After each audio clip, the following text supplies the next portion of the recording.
Hi, it's May 2nd. Osama bin Laden has been slain, according to news reports. And the last news report I heard is his body has been disposed at sea for Islamic law criteria. Here we have two people on Earth, and they're having manifestations of the God. Or if you believe in one God, different manifestations of one God. When I was a kid, I lived in a very patriotic town, and I grew up, I'm 53 years old, and I grew up seeing a lot of World War II movies. And in case you're from the younger generation, World War II was an enormous conflict with sort of like Star Wars, only it wasn't in the sky and in space so much. It was with things with airplanes and tanks and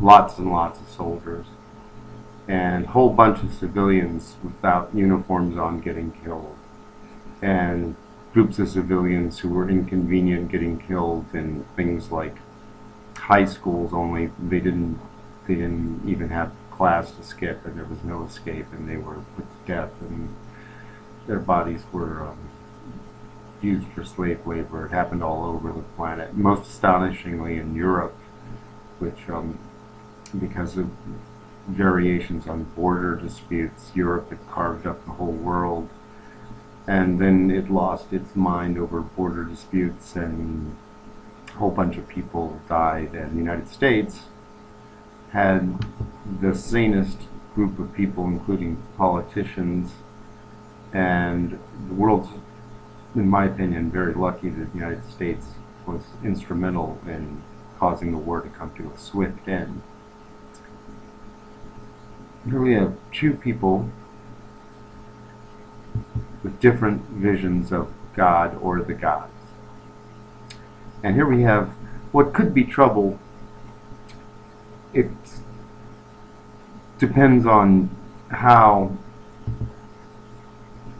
people and their visions of the gods. Let's see if we can get color static for each one of them. Kind of stasis. Okay.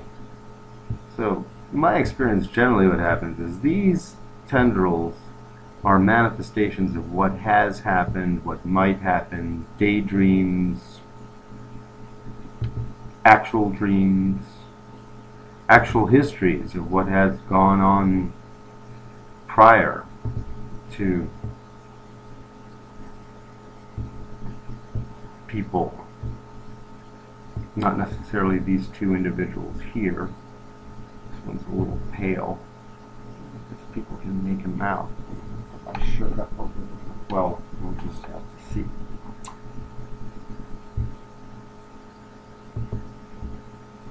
There was a time, I'm sure, about 30 years ago, this would have been, these production values would have been goo-goo going on gaga. So my experience is that manifestations of the heavens put these tendrils to ease. Sometimes I see the tendril before it goes away, it turns to green, which is the hotter color for a flame. So if you want to be satisfied with heat,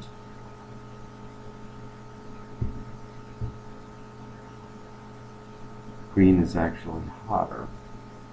Okay, so let's say the tendril is assuaged.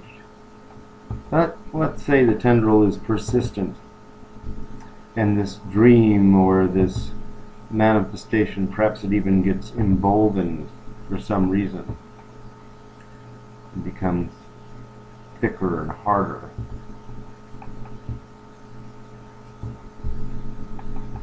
Because the tendril, perhaps, is about a dream or a history. Some people use a fancy word like karma, which is a word for a history. It can be personal or that of a land or an idea.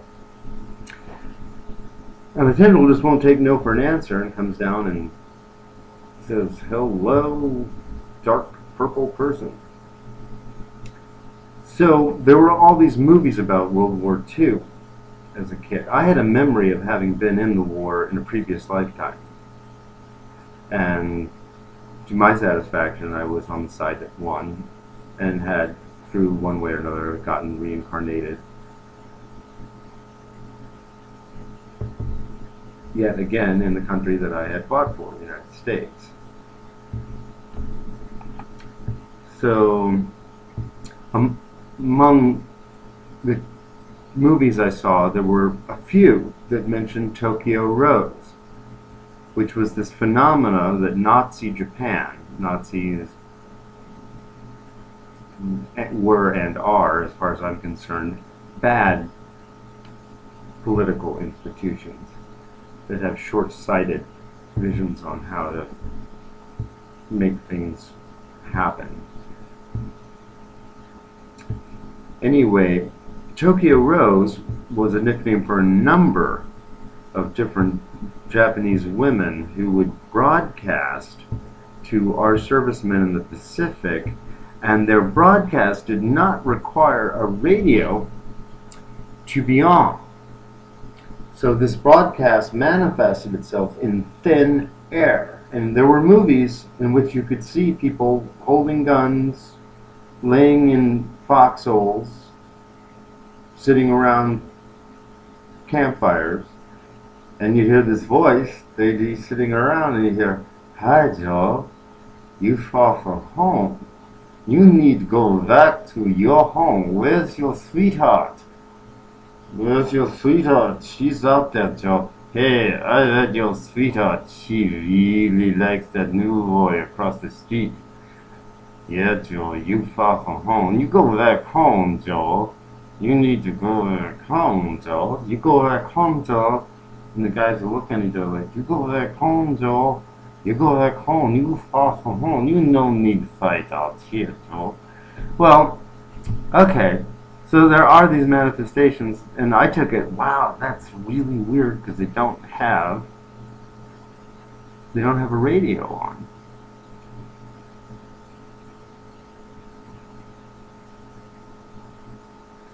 Well, in some of these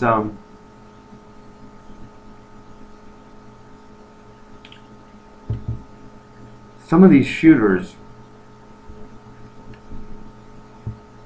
say at Columbine, there was a shooting in a school called Columbine some years back. Made the cover of Time magazine. I stopped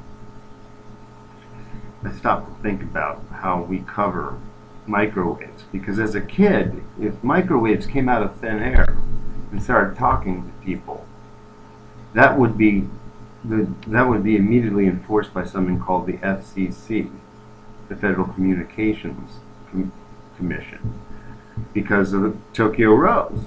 Our troops would report hearing Tokyo Rose come out of thin air, and although they knew it was propaganda, they knew it was a person, it was still pretty gall-darn impressive that this thin air voice was talking to our guys. And I don't know whether they just knew better or whether there were so many things happening so quickly during World War II, because in very short order the United States set the world straight as to how things should be. And like it or not, a lot of our values are still held worldwide because we won World War II. However, these voices out of thin air, this was something that was more or less agreed upon that should be policed by the FCC. Nowadays, I'm not so sure. People aren't hearing things, particularly these shooters for these mass shooters. I think they hear voices inside their head telling them what to do. And with that, Bin Laden is dead, we're told. And we'll find out more later.